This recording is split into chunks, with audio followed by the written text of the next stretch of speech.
네, 오늘 함께 봉독한 성경 말씀을 가지고 하나님의 길이라는 제목으로 하나님의 말씀 나누도록 하겠습니다. 지금까지 걸어보신 길 중에 특별히 좋아하시거나 정이 가는 길이 있으신가요? 교회 올 때 걸으시는 충무로 길이 좋을 수도 있습니다.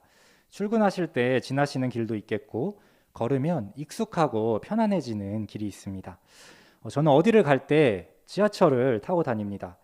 주로 동작역에서 타야 하기 때문에 집에서 동작역까지 걸어갑니다. 이수교차로에서 동작역까지 걸어가는 길이 있는데 허밍웨이라는 이름의 길입니다. 허밍을 부르면서 걸으라는 의미의 길인데요. 저는 그 길을 참 좋아합니다.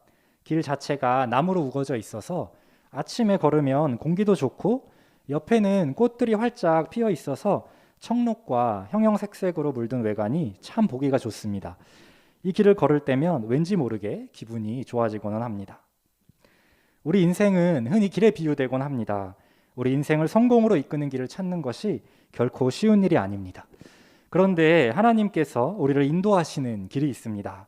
우리를 위해서 하나님께서 내시는 길이 있습니다. 그리고 이 길은 그 길을 걷는 자마다 형통의 종착지로 인도합니다.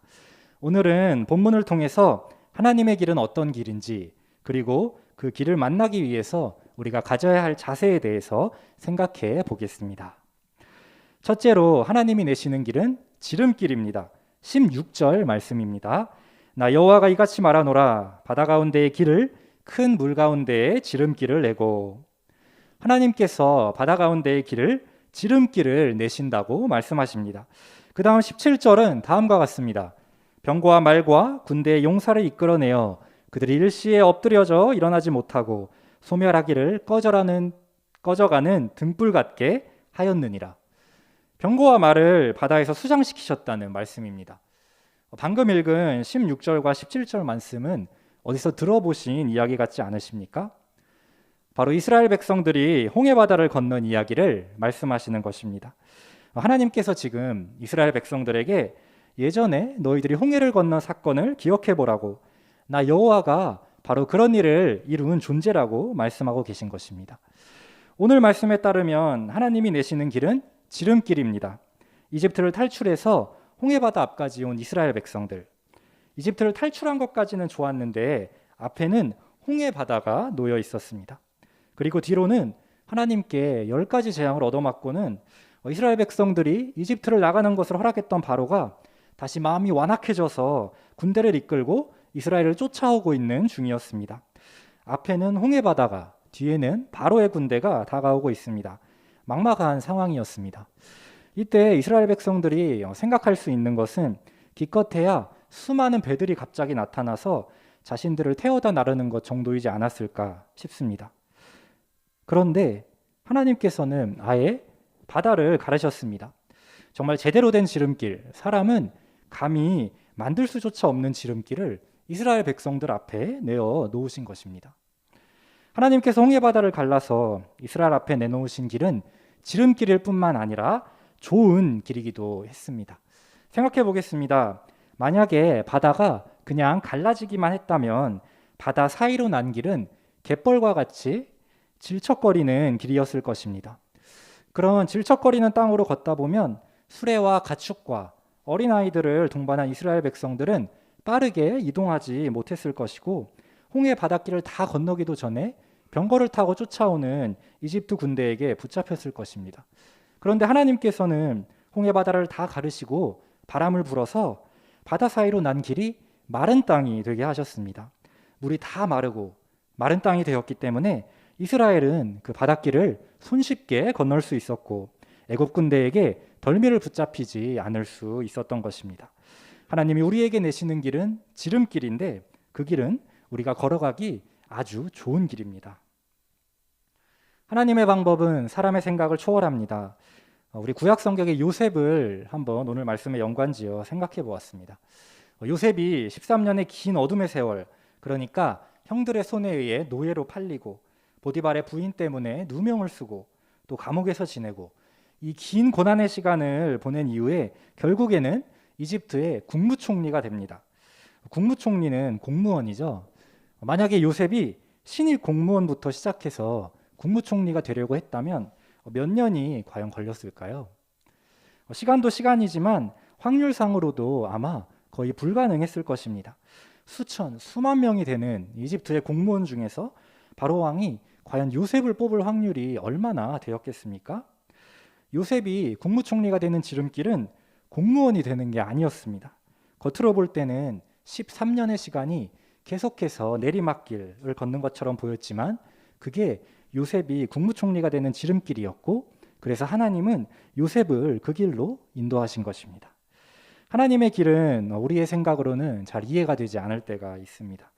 13년의 시간을 보내면서 요셉은 어떤 생각을 했을까요? 많이 힘들었을 것입니다. 그 당시에는 한번 노예가 되면 특별한 일이 아니고는 평생 노예로 지내야 했습니다. 이제 인생이 끝났다고 생각했을지도 모르겠습니다. 그러나 요셉은 하나님께 대한 믿음을 결코 버리지 않았습니다. 믿음으로 주어진 길을 신실하게 걸어갔을 때 결국 하나님께서 예비하신 축복을 만난 것입니다. 그리고 자신이 걸어온 길이 사실은 지름길이었음을 나중에 깨닫게 되었습니다. 하나님의 길은 외관상으로는 오히려 내리막길처럼 보일 수 있습니다. 하지만 믿음으로 걸을 때 그렇게 걷는 길이 결국 지름길임을 고백하는 날이 오게 되는 것입니다. 하나님의 백성들에게 하나님은 결국 축복의 종착지를 허락해 주시고 지나온 길이 하나님의 세심하신 인도 안에 있었다는 것을 고백하게 해주시는 것입니다. 우리 청년들이 많이 불평을 할 때 흙수저라는 표현을 씁니다. 나는 가진 것이 없어. 가진 것이 없다는 것은 무언가 우리에게 박탈감을 느끼게 하죠. 하지만 가진 것이 없다고 해서 길이 막히는 것이 아닙니다. 최근에 퇴임한 이 중국 알리바바 그룹을 창업했던 마윈 회장은 명문대를 나오지도 않았고 IT 분야를 전공하지도 않았습니다. 가난한 집안에서 자란 평범한 영어 강사였습니다. 그런 그가 창업 15년 만에 중국을 넘어서 세계 경제를 집어삼켰던 일이 있었습니다. 그가 2015년 스탠포드 대학에서 강의할 때 아주 흥미로운 말을 했습니다. 자신의 성공 비결을 이야기하면서 돈과 기술과 계획이 없었기 때문이라는 것입니다. 돈이 없으니 돈으로 해결할 수 있는 문제들을 치열하게 고민해서 아이디어와 노력으로 해결해야 했고, 기술이 없으니까 능력 있는 기술자들을 존중하고 우대했다는 것입니다. 또 계획이 없으니까 변화하는 시장에 아주 발빠르게 대처할 수 있는 유연성을 배울 수 있었다고 합니다. 가진 것이 없기 때문에 이렇게 성공할 수 있었던 것이죠. 그런데 하나님께서도 우리에게 가진 것이 없기 때문에 길을 보여주십니다. 가진 것이 없기 때문에 더 겸손하게 기도할 때 하나님이 내시는 길을 걸을 수 있게 될 것입니다. 하나님은 우리에게 새 일을 행하시기 원하십니다. 18절에서 19절 읽어보겠습니다. 너희는 이전 일을 기억하지 말며 옛날 일을 생각하지 말라. 보라, 내가 새 일을 행하리니 이제 나타낼 것이라. 너희가 그것을 알지 못하겠느냐? 반드시 내가 광야의 길을 사막에 강을 내리니. 하나님께서 오늘 우리에게 새 일을 행하시겠다고 선포하십니다. 그러므로 우리는 이전 일, 옛날 일을 기억하지 말고 생각지도 말라고 말씀하십니다. 과거의 일에 사로잡힌 사람은 새로운 일을 만날 수가 없습니다.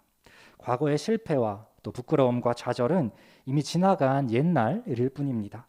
과거의 일은 흘려보내면 됩니다.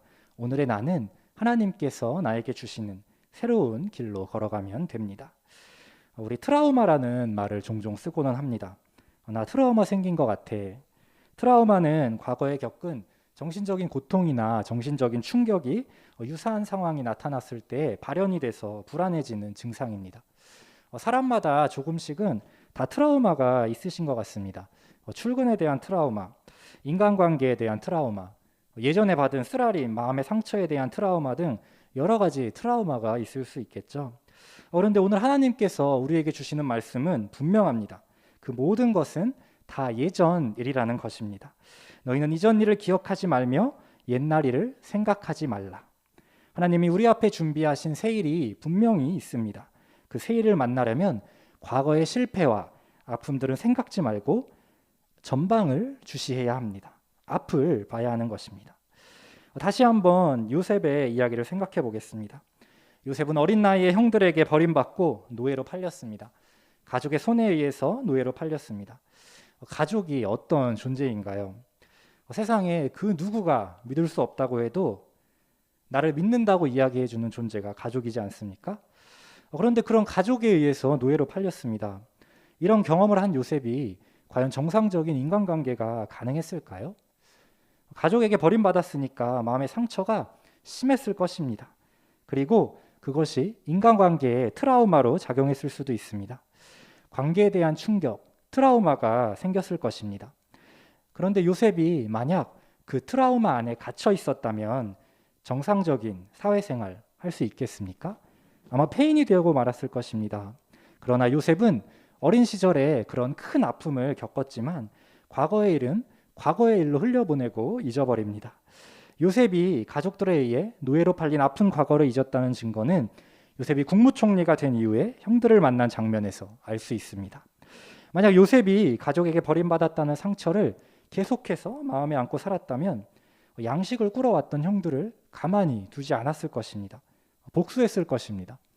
마음의 상처가 아물지 않았다면 무슨 일을 저질러도 10번은 저지르지 않았겠습니까?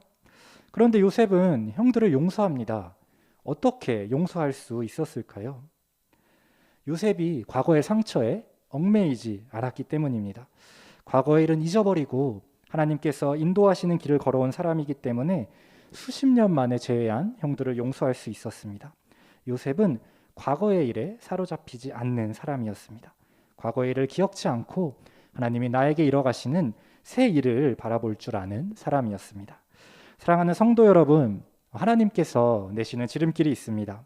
그 길은 이스라엘이 걸은 바다 가운데 마른 땅처럼 아주 좋은 길입니다. 하나님이 내시는 길로 걸을 때 우리는 하나님이 준비해 놓으신 새 일을 만나게 될 것입니다. 바라기는 과거의 일에 사로잡히지 마시기 바랍니다. 예전 일을 생각지도 말고 하나님께서 주신 새 날을 허락받은 사람답게 새 일을 기대하시면서 그렇게 살아갈 수 있는 우리 긍정적인 영적인 긍정이 이 시간 모든 분들에게 충만하시기를 예수님의 이름으로 소망합니다. 하나님이 내시는 지름길이 있다고 말씀드렸습니다.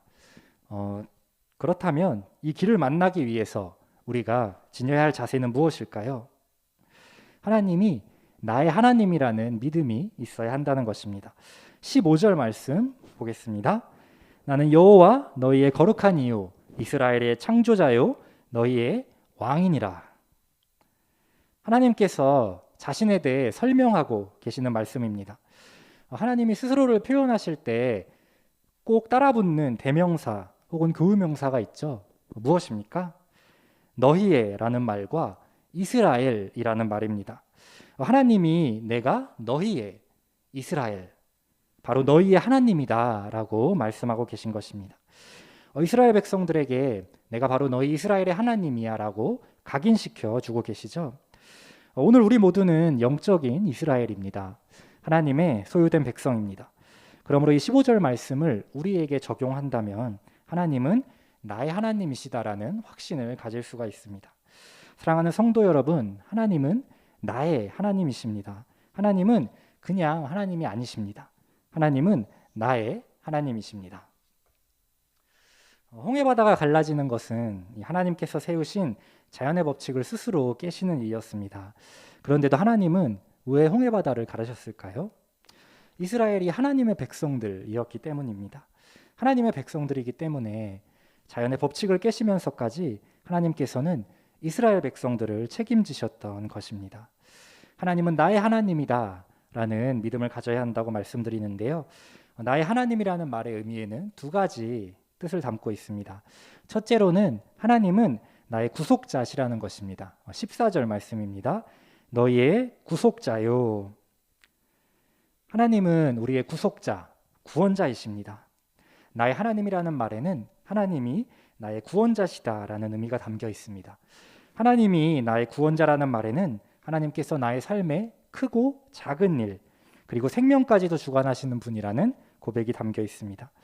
죄로 죽었던 우리를 살리셨고 매일의 삶에서 나의 주인으로 역사하시는 분이 하나님이시라는 고백이 나의 하나님이라는 표현 안에 담겨 있는 고백입니다. 나의 하나님이라는 표현의 의미는 두 번째로 하나님은 우리의 찬송을 받기에 합당하신 분이라는 것입니다. 21절 말씀 보시겠습니다. 이 백성은 내가 나를 위하여 지었나니 나를 찬송하게 하려 함이니라. 하나님은 우리 모두를 창조하신 분이십니다. 하나님께서 왜 우리 인간을 창조하셨을까요? 하나님을 찬송케 하기 위함입니다. 하나님이 나의 하나님이라고 고백하는 자라면 누구도 예외 없이 하나님을 찬송하는 삶을 살아야 합니다. 조니 에릭슨 타다라는 미국의 기독교 화가 및 작가가 있습니다. 그녀는 승마와 테니스, 등산, 수영을 좋아하는 10대의 아주 활달한 소녀였습니다. 그런데 1967년 여름에 수영을 하다가 다이빙을 잘못하는 바람에 그만 목뼈가 부러지고 말았습니다. 17살의 꽃다운 나이에 그녀는 어깨 아래로는 움직일 수 없는 사지마비 장애인이 되었고, 재활을 하는 2년 동안 그 시간 내내 하나님께 대한 분노와 원망과 또 극심한 우울증과 자살 충동에 시달렸습니다. 그러나 그녀가 마침내 하나님의 은혜로 시련을 이겨내고 나중에는 입에 붓을 물고 그림을 그리는 화가가 되어서 큰 성공을 거두었습니다. 입에 붓을 물고 그린 그림이라고는 믿을 수 없을 만큼 수준의 놀라운 그림을 그린 후에 이 조니 에릭슨 타다가 습관적으로 하는 일이 있었습니다. 그것이 무엇이냐면 그림 밑에 영어 이니셜로 PTL이라는 사인을 하는 것입니다. 어떤 문구의 의미일까요? PTL, Praise the Lord, 주님을 찬양하라는 뜻입니다. PTL, 주님을 찬양하라는 이 문구가 우리가 지나온 삶의 발자취에도 동일하게 새겨져야 할 줄로 믿습니다. 사랑하는 성도 여러분, 하나님은 우리에게 새 일을 분명하게 행하실 것입니다. 이전에 우리가 걸어보지 못한 하나님의 길을 내실 것입니다. 그런데 우리가 그 길을 걷기 위해서는 해야 할 것이 있습니다. 그것이 과연 무엇일까요? 오늘 본문 바로 다음에 22절을 보시면 상당히 안타까운 말씀이 나옵니다. 하나님께서 이스라엘 백성들을 위해서 길을 내시고 모든 준비를 해놓으셨는데 이스라엘이 하나님을 부르지 않아서 지금 이 길을 만나지 못하고 있다는 것입니다. 우리 그리스도인은 하나님을 찾아야 합니다. 하나님을 불러야 합니다. 기도해야 합니다. 하나님을 부르지 않으면 하나님이 길을 내어두셔도 그 길을 볼 수가 없는 것입니다. 우리 그리스도인의 신앙생활을 어떻게 비유할 수 있을까요? 비유하자면 산을 오르는 것보다 사막을 걷는 것으로 비유할 수 있을 것입니다. 산을 올라가기는 힘들지만 가야 할 방향이 어디인지는 알 수 있습니다. 노력을 하면 되죠. 그러나 사막은 길이 보이지 않습니다. 여기에 모래산이 생겼다가 바람이 휙 불게 되면은 나의 발걸음도 사라지고 다른 곳에 모래산이 생기고 길이 계속해서 바뀌게 됩니다. 그래서 사막을 지날 때 우리에게 필요한 것은 나침반입니다. 그리스도인의 삶의 여정은 이 산행보다는 사막을 걷는 것과 비슷하다고 할 수 있겠습니다. 사막이 매 순간 지형들이 바뀌는 것처럼 우리를 둘러싼 상황도 순간순간 변화합니다. 그렇게 변화무쌍한 환경 속에서 우리가 길을 잃지 않기 위해서 필요한 영적인 나침반은 과연 무엇일까요? 하나님을 찾고 하나님을 부르고 하나님을 구하는 기도입니다. 하나님은 기도하는 자에게 하나님의 길을 보여주십니다. 하나님을 간절히 구하고 찾는 자에게 하나님이 내신 지름길을 인도해 주신다는 것입니다. 말씀을 정리하겠습니다. 1492년 스페인의 탐험가 크리스토퍼 콜럼버스가 신대륙 아메리카를 발견합니다. 우리가 잘 아는 것처럼 당시 이것은 엄청난 사건이었습니다. 콜럼버스가 살던 중세시대 지도의 가장자리에는 테라 인코그니타라고 쓰여 있었습니다. 이것은 라틴어로 미지의 땅, 미개척의 영역이라는 뜻입니다. 당시 사람들은 지구가 사각형이라고 믿었었죠. 그래서 그 가장자리 밖으로 항해를 하다 보면은 까마득한 낭떠러지가 있어서 배가 추락하거나 아니면 머리가 2개가 달린 용에게 잡아먹힌다고 생각을 했습니다. 그런데 콜럼버스는 그 테라 인코그니타, 미지의 개척지인 지도의 가장자리 밖으로 나간 것입니다. 아시다시피 원래 그는 신대륙을 발견하려고 항해를 했던 것이 아니었습니다. 인도로 가는 지름길을 찾아 나섰던 것이죠. 그런데 하나님께서는 이 콜럼버스가 생각하던 길과는 전혀 다른 길로, 그보다 훨씬 더 크고 축복된 역사의 남을 길로 인도하셨습니다. 독실한 크리스천이었던 콜럼버스는 훗날 자신이 담대하게 항해할 수 있었던 것은 성령님의 인도하심이었다고 고백했습니다. 그는 자신의 일기에 이렇게 쓰고 있습니다. 나의 항해 계획을 들은 많은 사람들이, 아니 모든 사람들이 나를 비웃었다. 하지만 성령께서는 내게 분명한 감동을 주셨다. 성령께서 말씀으로 내게 위로를 주셨다. 콜럼버스에게 위로와 용기를 주셔서 지도 밖에 모두가 두려워하던 이미 개척의 땅으로 항해할 수 있게 하신 성령께서 오늘 우리에게도 용기를 주셔서 불확실한 미래 속에서 하나님의 길로 인도해 주실 것입니다. 이전 일을 기억지도 또 생각지도 말고 하나님께서 내실 새 길을 기대하면서 적극적으로 하나님께 구하고 부르짖음으로 그 길을 만나고 걸어가는 우리 모두가 되시기를 이 시간 우리 주님의 이름으로 소망합니다. 아멘. 우리 함께 기도하도록 하겠습니다.